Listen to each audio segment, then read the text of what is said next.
अस्सलाम वालेकुम दोस्तों। 50 का नोट का वाक्या।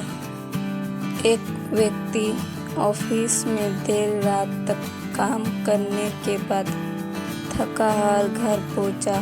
दरवाज़ा खोलते ही उसने देखा कि उसका 5 वर्षीय बेटा सोने के बजाय उसका इंतज़ार कर रहा है। अंदर घुसते ही बेटे ने पूछा, पापा क्या मैं आपसे एक क्वेश्चन पूछ सकता हूँ? हाँ पूछो, क्या पूछना है?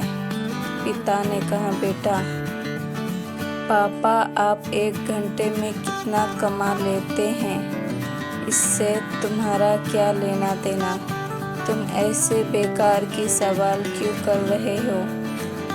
पिता ने झुंझलाते हुए उत्तर दिया, बेटा मैं बस यूँ ही जानना चाहता हूँ, प्लीज़ बताइए कि आप 1 घंटे में कितना कमाते हैं? पिता ने गुस्से से उसकी तरफ देखते हुए कहा, 100 रुपये। अच्छा। बेटे ने मासूमियत से सर झुकाते हुए कहा, पापा क्या आप मुझे 50 रुपये उधार दे सकते हैं? इतना सुनते ही वह व्यक्ति आग बबूला हो उठा। तो तुम इसलिए ये फालतू का सवाल कर रहे थे ताकि मुझसे पैसे लेकर तुम कोई बेकार का खिलौना या ऊटपटांग चीज खरीद सको। चुपचाप अपने कमरे में जाओ और सो जाओ। सोचो तुम कितने सेल्फिश हो। मैं दिन रात मेहनत करके पैसे कमाता हूँ और तुम उसे बेकार की चीज़ों में बर्बाद करना चाहते हो। यह सुन बेटा की आंखों में आंसू आ गए और वह अपने कमरे में चला गया। व्यक्ति अभी भी गुस्से में था और सोच रहा था कि आखिर उसके बेटे की ऐसा करने की हिम्मत कैसे हुई। पर आधा घंटा बीतने के बाद वह थोड़ा शांत हुआ और सोचने लगा कि हो सकता है कि उसके बेटे ने सच में किसी ज़रूरी काम के लिए पैसे मांगे हो, क्योंकि आज से पहले उसने कभी इस तरह से पैसे नहीं मांगे थे। फिर वह उठकर बेटे के कमरे में गया और बोला, क्या तुम सो रहे हो? नहीं, जवाब आया। मैं सोच रहा था कि शायद मैंने बेकार में ही तुम्हें डांट दिया।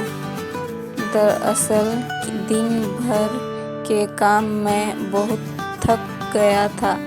व्यक्ति ने कहा, आई एम सॉरी, ये लो अपने 50 रुपये। ऐसा कहते हुए उसने अपने बेटे के हाथ में 50 की नोट रख दी। थैंक यू पापा, बेटा खुशी से पैसे लेते हुए कहा और फिर वह तेजी से उठकर अपनी अलमारी की तरफ गया।